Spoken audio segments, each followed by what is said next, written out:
А теперь американец, а именно Ford Mustang 2021 года с пробегом 65 тысяч километров.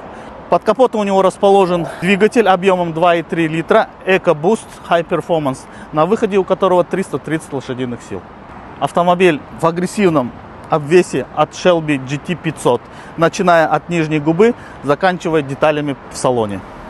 Салон у нас комбинированный, в красно-черных тонах, со вставками карбона по всему салону, под рулевыми лепестками, с подсветкой по всему периметру салона и очень много брендинга. В багажнике у него находится родной заводской сабвуфер мощностью 100 Вт. Ну и стандартный ремкомплект. Этот автомобиль обходится ровно 3 миллиона 300 тысяч рублей для нашего клиента именно из города Санкт-Петербург. А если вам нужен такой автомобиль, обращайтесь в компанию Meridian Trade, подписывайтесь на все наши соцсети, чтобы быть в курсе всех событий, и догоняйте нас. Да блядь!